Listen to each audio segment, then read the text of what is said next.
Boa tarde. Continuando aqui nossa aula de Química, lembrando que agora a gente está entrando aqui no módulo verde, tá bom? Então, antes da gente ver os conceitos importantes da aula de hoje, a gente tem que lembrar algumas coisinhas aqui, para a gente entender bem, né? O que a gente vai ver ali sobre tabela periódica. Então, só lembrando, a gente estudou aqui os modelos atômicos e o último modelo que a gente estudou era lá o modelo de Bohr-Rutherford, certo? Então, o que é importante a gente saber daquele modelo ali para a aula de hoje? A divisão da eletrosfera em camadas. Então lembra para mim, o átomo ele tem um núcleo, nesse núcleo lembra que a gente tem os prótons e nêutrons, e ao redor desse núcleo, divididos em camadas ou níveis, a gente tem os elétrons, ok? Então lembra que no modelo lá de Rutherford e Bohr, a gente prevê até 7 camadas eletrônicas. Então, elas foram nomeadas aí de K até Q em ordem alfabética, certo? Mas o que interessa aqui pra gente? Que cada uma dessas camadas tem um número máximo de elétrons comportados. Então, na primeira camada, que é a camada K, cabem apenas 2 elétrons. Faz sentido, né? Já que é uma camada mais interna, ela logicamente é menor em espaço, então cabem menos elétrons. Perceba que à medida em que as camadas ficam mais externas, ou seja, o número delas vai crescendo, vão cabendo cada vez mais elétrons. Na camada L, que é a segunda camada, já cabem 8 elétrons. Na camada M, que é a terceira camada, cabem 18 elétrons. Camada N, 32 elétrons. Camada O, 32 também, P, 18 e Q, 8 elétrons, ok? Então você não precisa decorar isso aqui, mas é importante você entender isso, que os átomos têm camadas e que cada camada tem um número específico ali de elétrons máximo, tá? Perceba, no entanto, que, por exemplo, se o átomo só tiver um elétron, obviamente, a primeira camada, que é a camada K, não terá 2 elétrons, né? Significa que ela comporta até 2 elétrons. Mas se o cara tem um elétron só, como o hidrogênio, por exemplo, obviamente que na camada K só vai ter um elétron e essa vai ser a única camada que esse cara vai ter. Então esse elemento só tem uma camada de elétrons e essa camada tem apenas um elétron, ok? Então esses aqui são os valores máximos de elétrons que você pode ter por camada. Então guarda isso, o átomo é dividido em núcleo e eletrosfera, e a eletrosfera é dividida em camadas, ok? Temos camadas mais internas, camadas mais externas, no máximo de 7. Beleza, dito isso, a gente pode entender uma lógica que foi usada para construir o que a gente chama de tabela periódica. Então lembra que o que diferencia, né, um elemento químico do outro? A gente viu nas aulas lá sobre números químicos que o que diferencia um elemento do outro basicamente é o número atômico. O que é isso? O número de prótons que cada elemento tem no seu núcleo. Então, se o elemento tem 1 de número atômico, significa que este elemento tem um próton no seu núcleo e todos os átomos que você encontrar no universo com um próton no seu núcleo serão correspondentes ao mesmo elemento. A gente sabe, por exemplo, que quem tem número atômico 1 na tabela periódica é o hidrogênio. Então, você consegue identificar os elementos por aí. Mas perceba, são vários elementos. Então, eu tenho aí mais de 114 elementos. E, para a gente entender bem como eles são divididos, levou aí um certo tempo. Porque, num primeiro momento, os cientistas tentavam classificar os elementos por similaridade, por massa, tentavam de vários modos, só que sempre encontravam alguma disparidade entre os elementos, não conseguiam organizar eles muito bem para você conseguir classificar e entender. Poxa, esses elementos aqui têm essas características em comum, estes elementos têm essas características em comum. Então, isso durou bastante tempo, até que 2 caras tiveram origem, né, da ideia do que a gente chama hoje de tabela periódica. O primeiro foi o Mendeleev e o segundo, um pouquinho mais tarde, foi um cara chamado Moseley. E aí, qual foi a ideia desses 2 caras? Eles pensaram, bom, o que é que define os elementos no fim das contas? Bom, o número atômico. Então, se eu tentar organizar os elementos, qual seria um bom parâmetro, né, para eu fazer essa organização? chegaram à conclusão que seria exatamente pelo número atômico. E aí, usando ordens crescentes de número atômico, eles conseguiram elaborar a tabela periódica. Então eu coloquei aqui um modelo mais esquemático, né, da tabela, tem muita informação aqui que a gente ainda vai discutir, mas a primeira informação importante é a origem dela. Então, os elementos aqui, eles são dispostos em ordem crescente de número atômico. Então, eu até coloquei aqui, ó, se você quiser pegar uma tabela aí agora para você analisar essas informações que eu coloquei, vai ser interessante.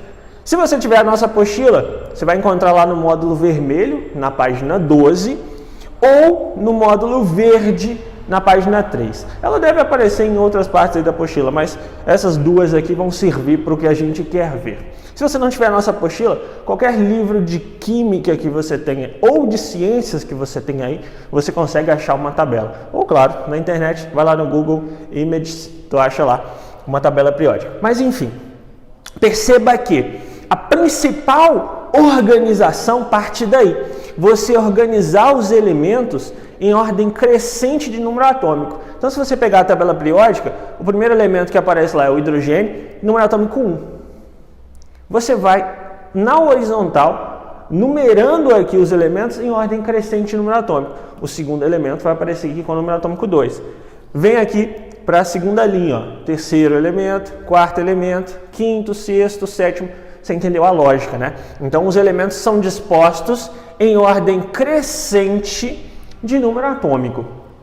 E tem outras informações aqui, né, que a gente consegue quando classifica os elementos dessa maneira. Foi o que Moseley e Mendeleev perceberam. Classificando os elementos em ordem crescente de número atômico, eles começam a repetir suas propriedades de períodos em períodos. Ou seja, a cada certo número ali de elementos, você cai sempre em elementos parecidos numa mesma coluna dessa tabela que eles criaram. Daí o nome tabela periódica. De períodos em períodos, os elementos começam a aparecer entre si. Eles começam a revelar características em comum, que a gente vai discutir mais à frente ali. Bom, mas em geral, a origem da tabela é essa, é a organização dos elementos por ordem crescente de números atômicos. E dentro da tabela a gente pode fazer uma segunda divisão ainda, que é entre os tipos mais genéricos de elementos que nós temos. Então perceba que eu coloquei uma legendazinha aqui, ó.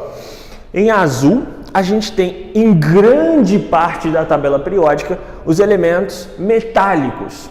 São os metais. Entram aí, obviamente, ferro, o ouro, o prata, o cobre, o níquel, todos esses caras. Então perceba que, no fim, quando a gente analisa ali quantitativamente, né, a maior parte dos elementos que a gente tem na tabela periódica são os metais. Então, na Terra, por exemplo, você encontra em grande maioria na composição da Terra metais. É engraçado que não é a mesma coisa com o universo como um todo, né? No universo como um todo, a maior parte dos elementos, na verdade, são os gases. Você tem aí 98% do universo inteiro composto por gases.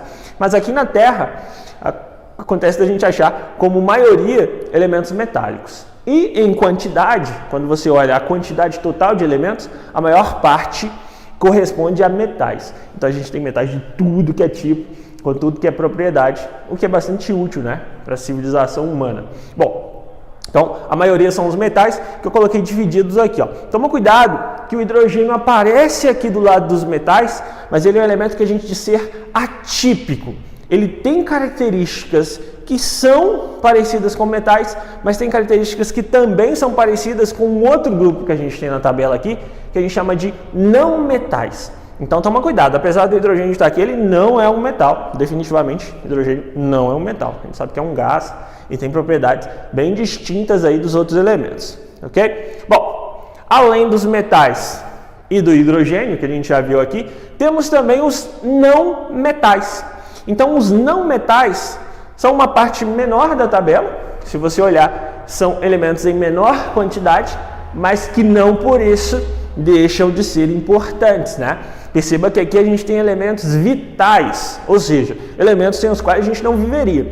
Então, nesse lado aqui da tabela, onde estão os não metais, que a gente também chama de ametais, entram elementos importantíssimos, como o carbono.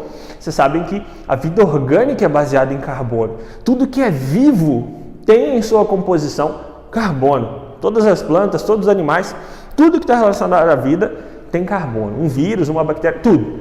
Então, é um elemento bem importante. Nitrogênio também é um elemento importantíssimo, né, no funcionamento dos organismos vivos. Temos um outro elemento bastante importante, que é óbvio, oxigênio, sem o qual a gente não vive, né? Somos seres que precisamos de oxigênio na nossa respiração. E tem outros elementos ali que também são vitais, mas a gente vai discutir mais à frente. Então, esse segundo grupo que aparece em menor quantidade, mas não por isso são menos relevantes, são os não metais ou ametais, ok? Bom, temos ainda ali na tabela um grupo ou um conjunto de elementos que é bem distinto dos demais. Em função da sua natureza e do seu estado físico, são todos gases, a gente chama esses elementos aqui de gases nobres. Então a gente vai entender melhor esse nome aí devido à nobreza, o que tem a ver com isso. Mas, por hora, entenda que esses caras têm propriedades bem distintas dos demais e por isso eles receberam um nome para seu grupo, um nome específico. Então, esses caras são os gases nobres. Então, recapitulando aqui, quando a gente analisa a tabela em termos dos tipos de elementos, a gente pode dividir ela mais ou menos neste grupo aqui: metais, hidrogênio, que é um elemento um pouco distinto, ametais e gases nobres. Perceba que aqui na tabela entram também umas séries que a gente chama de lantanídeos e actinídeos. São elementos que têm características em comum, muitos são metais, por isso que eles estão aqui, mas eles têm uma fila só para eles. Mais à frente a gente vai discutir as características desses elementos, mas eles não são tão distintos assim dos metais e ametais. Eles entram aqui por uma questão de praticidade na hora de construir a tabela, né? Mendeleev e Moseley acharam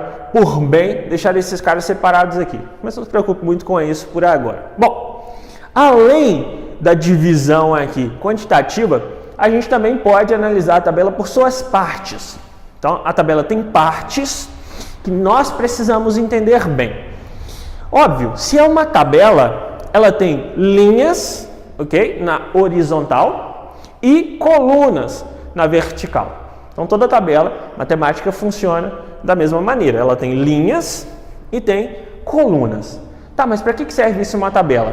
Para você conseguir identificar as coisas na tabela. Vou te dar um exemplo. Imagine que eu queira encontrar um elemento específico. Quero referenciar esse elemento específico na tabela. Eu posso dizer o seguinte, ó, vai lá na terceira linha da tabela e na segunda coluna da tabela. Se eu cruzar essas duas informações, eu sei onde eu estou. Ó, terceira linha, estou aqui. Segunda coluna, estou aqui, certo? Cruzando essas duas informações, ó, onde que eu estou? Estou aqui. Seria o elemento de número atômico 12. Então, se você olhar na tabela aí, você consegue identificar o elemento. Então, tendo essas duas informações de linha e de coluna, eu consigo referenciar, ou seja, encontrar qualquer elemento aqui na tabela periódica. Então, fica mais prático organizar em tabela exatamente por isso. Então, os caras não escolheram esse modo de representação à toa. Tentaram outras formas antes, mas essa acabou se consagrando por ser a mais eficiente no fim das contas. Beleza, então, cada período corresponde às linhas aqui da tabela periódica. Então, perceba que a gente tem até 7 linhas na tabela. E a cada uma dessas linhas, a gente dá o nome de período, ok? Então, a primeira linha da tabela engloba todos esses dois caras aqui, né? Muitos. Então, essa é a primeira linha, ou o primeiro período da tabela periódica. Essa é a segunda linha, ou o segundo período da tabela periódica. Essa é a terceira linha, ou terceiro período da tabela, e assim vai. Eu até coloquei aqui alguns elementos como exemplo. Ó. Bromo, carbono, nitrogênio, oxigênio e flúor. Todos esses caras pertencem ao segundo período da tabela. Então, Por quê? Porque eles estão na mesma linha. As linhas são os períodos. Guarda isso, porque os exercícios vão fazer referência a isso. Tu tem que saber na tabela o que são os períodos. Então, fica maroto aí, até coloquei, ó. Períodos, você olha na horizontal, beleza? Então, claramente você tem até 7 períodos. Toma cuidado com esses caras aqui, ó, lantanídeos e actinídeos. Apesar da tabela fazer um puxadinho aí para eles, todos os lantanídeos pertencem ao 6º período. Todos os actinídeos pertencem ao 7º período, ok? Então, se aparecer no exercício lá um elemento que nem o urânio, por exemplo, que pertence a uma dessas séries, você vai olhar aqui, pela série, a que período eles pertencem, beleza? Bom, entendido que são os períodos, que são as linhas da tabela, temos também uma outra informação importante que a gente discutiu, que são as colunas. As colunas têm características até mais relevantes, que a gente vai discutir depois. Mas veja bem, as colunas são as representações verticais da tabela. A gente também chama isso de grupos ou famílias. Esse nome aqui não é à toa, a gente vai discutir melhor. Mas enfim, na vertical da tabela, a gente tem as colunas ou grupos ou famílias, ok? Então perceba que são até 18 grupos de elementos aí na tabela. Se você contar, você tem até 18 grupos, famílias ou colunas. A gente faz um outro tipo de classificação aqui, que é baseado no tipo de elemento que a gente encontra nas colunas ou famílias. Bom, perceba que a nomeação na sua tabela aí, ela pode ser de 1 a 18, para as colunas ou para as famílias ou grupos, etc. Mas a gente usa uma segunda nomeação que é em termos de praticidade. E a gente vai entender melhor por que é prático nomear desse jeito. Bom, como que funciona essa nomeação mais prática?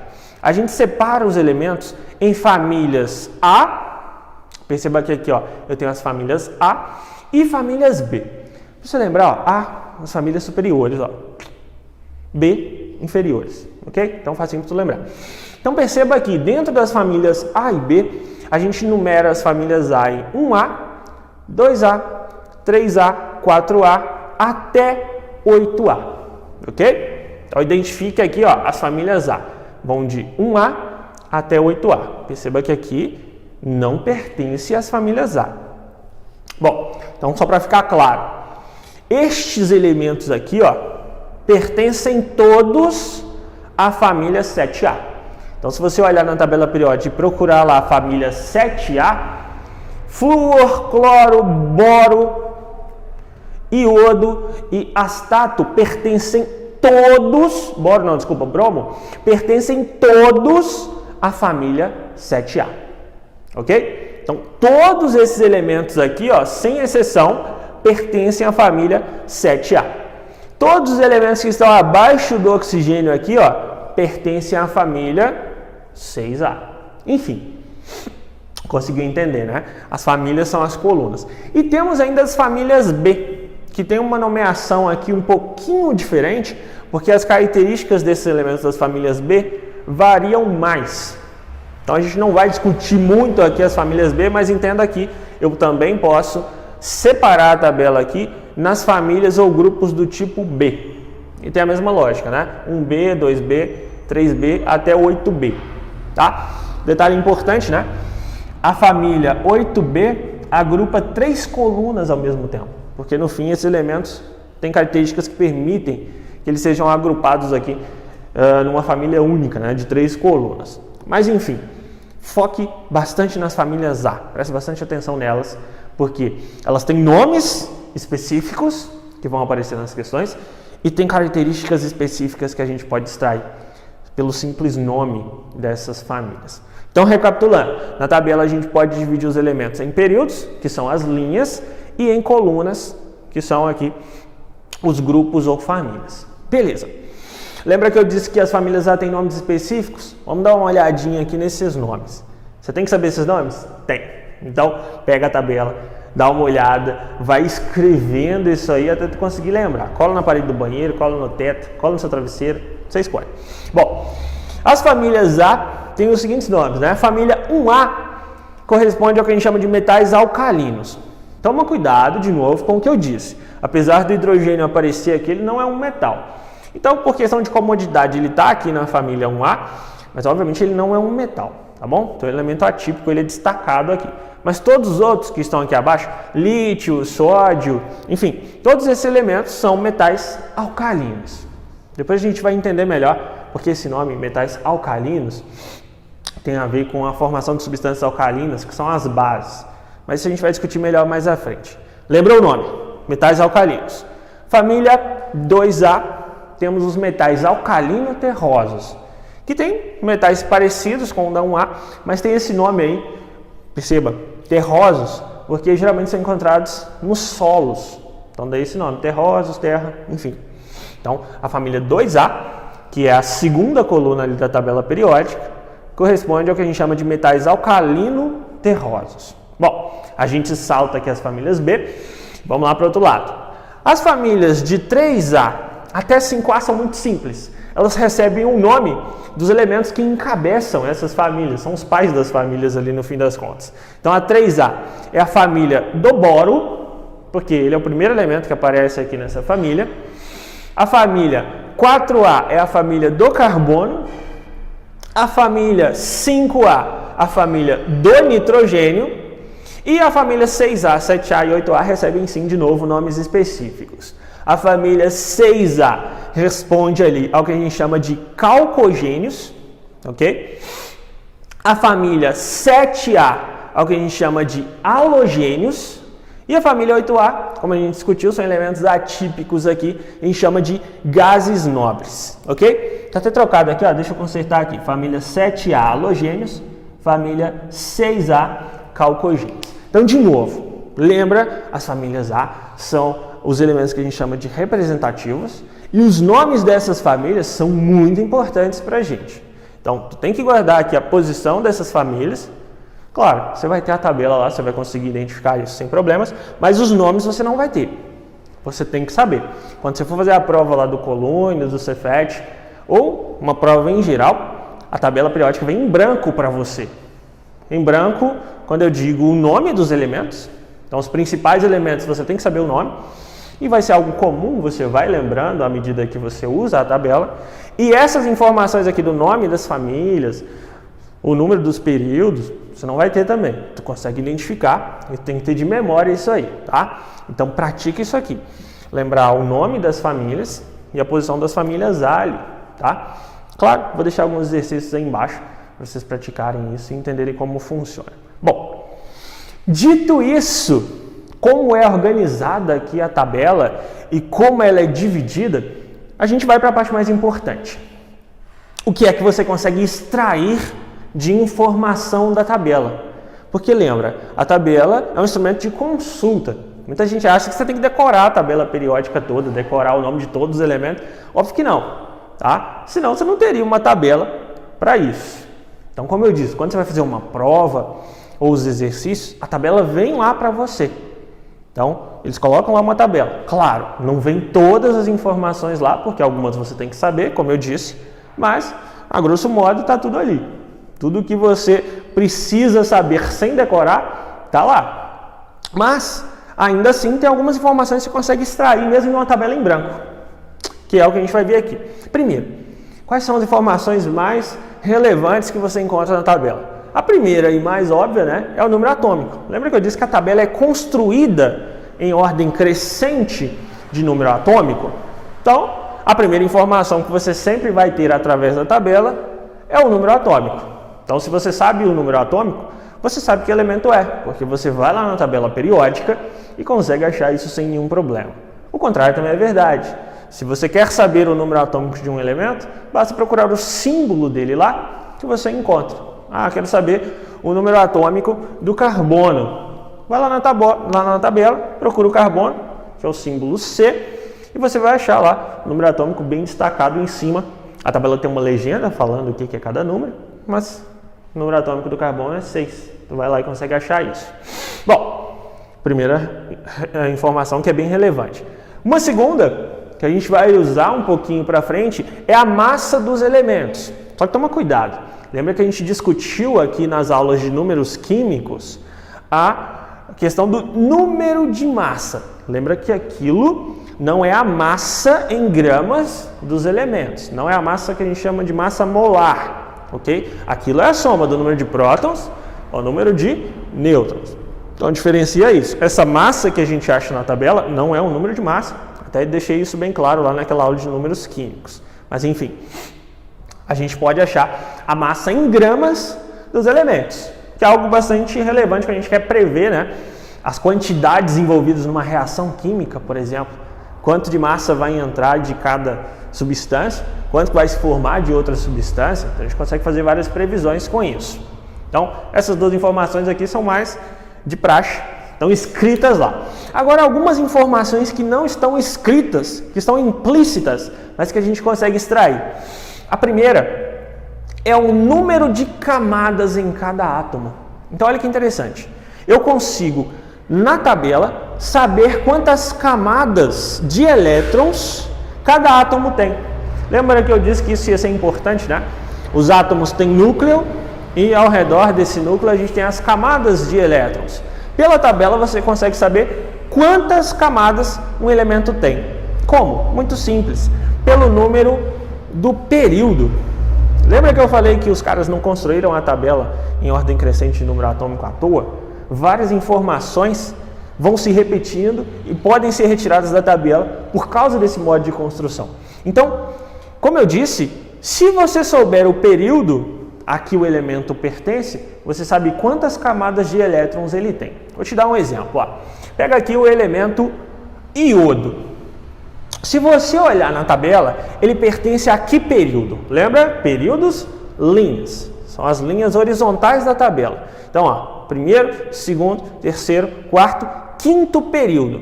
Então, o iodo pertence ao quinto período da tabela periódica.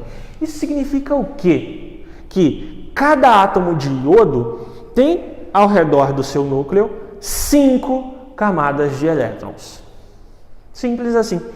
Vamos pegar outro cara aqui. O cloro. O cloro pertence ao primeiro, segundo, terceiro período da tabela.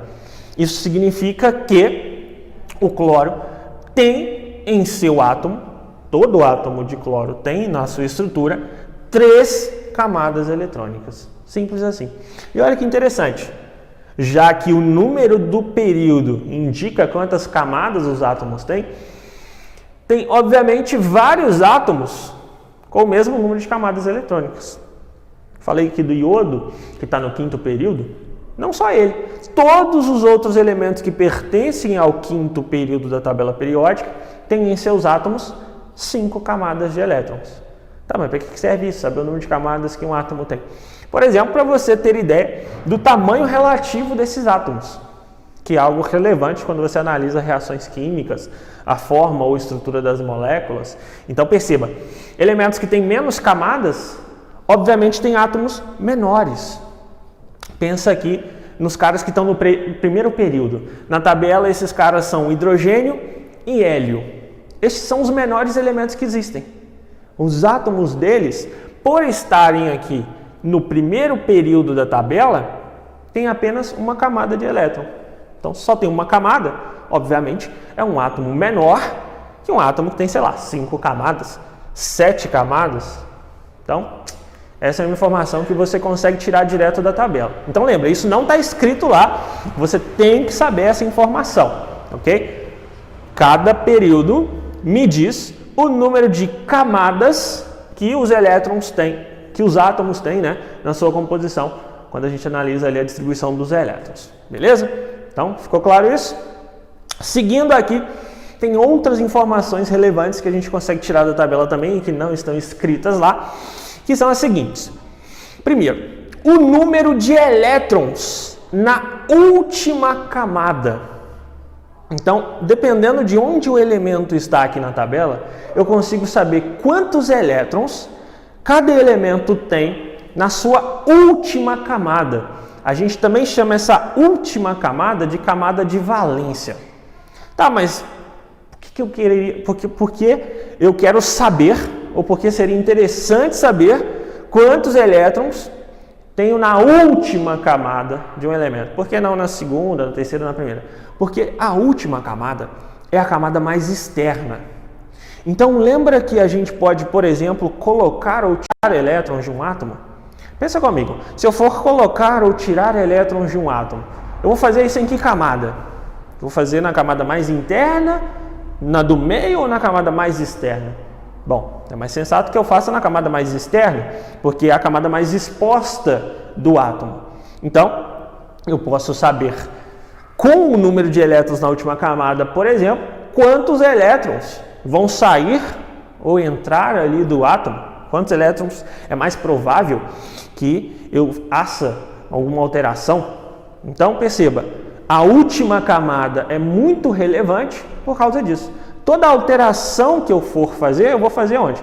Na última camada. Então, quando tiver uma ligação química de um átomo com o outro, quais camadas vão ser utilizadas? As últimas. Então, essa informação é muito importante e a gente vai conseguir usar ela para prever as fórmulas das substâncias depois. Olha que interessante. Então, guarda isso aqui também.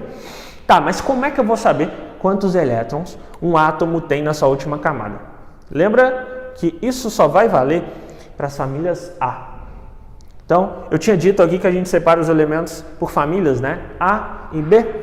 Então, essas famílias A têm esse bônus aí da gente conseguir descobrir quantos elétrons os elementos que pertencem a essas famílias têm na última camada. Por isso, recebem o nome de famílias A. Tá, sem mais delongas, vamos lá. Digamos que eu tenha um elemento pertencente à família 7A. Então, todos esses elementos aqui, ó, flúor, cloro, bromo, iodo, astato, todos eles pertencem à família 7A. Com o número da família, que é 7, eu consigo concluir que na última camada de cada um desses elementos eu tenho 7 elétrons. Simples assim. Tá, vamos ver de novo. Um elemento que pertence à família 3A. Todos eles, sem exceção, têm na sua última camada eletrônica 3 elétrons. Você entendeu a lógica? Um elemento que está na família do oxigênio, por exemplo, né? Que são os calcogênios. 6A. Todos os elementos da família 6A têm na sua última camada de elétrons 6 elétrons. Simples assim. Lembra? Isso só vale para as famílias A. Posso dizer que um elemento da família 1B tem em sua última camada um elétron? Não posso afirmar nada sobre as famílias B quando eu falo aí de número de elétrons de valência. Isso só vale para as famílias A. Então, tenha isso bem claro. Ok? Claro que tem uma única exceção aqui que acontece na família 8A, que é com o hélio. E é uma questão de lógica. Todos os elementos da família 8A deveriam ter, pela seguinte lógica que a gente viu aqui, 8 elétrons na sua última camada, certo? 8 elétrons de valência. Mas, se você olha aqui o número atômico do hélio, você vê que é 2. Ou seja, ele neutro também tem 2 elétrons. Então, por uma questão de lógica, ele não pode ter 8 elétrons na sua última camada, ele vai ter apenas 2, ok? Mas aí é uma questão de lógica. Tirando ele, todos os outros elementos têm em sua última camada 8 elétrons. Então, olha só, já consigo ter uma ideia do desenho do átomo, sabendo a localização dele. Eu consigo saber, pelo período, quantas camadas esse elemento tem, quantas camadas de elétrons, e consigo saber, se ele for das famílias A, consigo saber quantos elétrons ele tem na última camada. Então, veja bem, vamos pegar aqui um elemento que nem o cloro. Ó, o cloro está no terceiro período, certo? Então, se eu fosse desenhar um átomo de cloro, né? Desenharia o núcleo aqui de cloro, Cl. E, como ele está no terceiro período, sei que ele vai ter quantas camadas de elétrons? 3. Então, ele teria 3 camadas. 1, 2, 3 camadas. E, como ele pertence à família 7A, eu também sei quantos elétrons ele tem na sua última camada, que é claramente a terceira. Então, na última camada do cloro devem haver 1, 2, 3, 4, 5, 6, 7 elétrons. Pronto, já sei uma um sketch, né? Um rascunho ali do átomo de cloro. Sei que ele tem 3 camadas de elétrons, por quê? Porque ele está no terceiro período. E sei que na terceira, que é a última camada, que a gente também chama de camada de valência, ele tem 7 elétrons. Por quê? Porque ele pertence à família 7A. Ok? Então essas são 2 informações muito relevantes que você tem que saber retirar da tabela. Primeiro, saber que o número do período indica o número de camadas. Segundo, o número de família, se for uma família A, indica o número de elétrons na última dessas camadas. Beleza. Bom, tem mais uma informação que a gente consegue tirar da tabela, que é o seguinte: quais elementos têm mais características em comum entre si? Como é que eu consigo achar essa informação? Simples. Lembra que o nome dos grupos ou colunas também é família? Então, eu também posso chamar os grupos ou colunas de famílias. Por que isso? Pensa, família, se você tem os indivíduos todos com o mesmo DNA, na mesma origem DNA, compartilham sangue, eles vão ter características em comum. A mesma coisa acontece aqui com os elementos de uma mesma família. Eles têm diferenças entre si, mas, levando em conta as características em geral, eles são mais parecidos do que elementos que não pertencem à mesma família. Então, de novo, se eu pegar aqui os elementos da família 7A, todos eles, obviamente, são elementos distintos, têm suas próprias características, mas algumas características entre esses elementos são comuns. Então, se o flúor, por exemplo, tende a reagir com o átomo de sódio, provavelmente todos os outros vão tender a reagir com o átomo de sódio. Eles têm essa característica química aí em comum. Se eles são maus condutores de eletricidade, provavelmente os outros também serão maus condutores. Lembrando que isso obviamente é uma tendência, não é uma regra absoluta, mas é uma regra aí que permite você prever alguns comportamentos da matéria. Eu tenho um elemento aqui que pertence à mesma família do ferro. Então eu posso esperar para esse elemento características parecidas com as características do ferro. Então, obviamente, vão ser ambos metais, por exemplo, vão ser bons condutores, vão ser resistentes e sólidos à temperatura ambiente. Então, eu consigo prever várias características assim, sabendo o que? O número ou o nome da família a que pertencem. Então, todos os elementos de uma mesma família compartilham entre si características comuns. Se for das famílias A gente acabou de ver que compartilham características comuns, que é, por exemplo, o número de elétrons na última camada, né? Isso já é uma característica em comum que você consegue só sabendo que os elementos pertencem à mesma família, do tipo A, por exemplo, ok? Então, resumindo, a gente viu muita coisa aqui, eu tenho que digerir isso aí devagar, com calma, porque é muita coisa mesmo. Então vamos lá, a tabela é organizada com base nos números atômicos, ordem crescente, números atômicos, e isso traz algumas divisões para a gente. Você tem que saber essa divisão mais genérica entre metais, não metais, gases nobres, saber o nome das famílias A, que a gente discutiu aqui, e saber como encontrar um elemento na tabela com essas 2 informações, o período e a coluna. Além, obviamente, de saber as consequências que isso traz. Um elemento que pertence a uma certa família tem certas características. Um elemento que pertence a um certo período tem certas características que a gente discutiu aqui. Então, de novo, esse vídeo é um vídeo para você ver com calma, fazer anotações, fazer um rascunho e rever. Porque todas as informações que a gente viu aqui são muito relevantes e a gente vai precisar que elas estejam automáticas sempre que a gente for usar a tabela periódica. Quando a gente for usar a tabela para prever, por exemplo, a fórmula de uma substância, quando a gente estiver estudando reações químicas, então tu já tem que saber de cara, olhar a tabela e identificar esse tipo de coisa, ok? Então, bons estudos para vocês, vou deixar os exercícios referentes à matéria para vocês praticarem e até a próxima aula.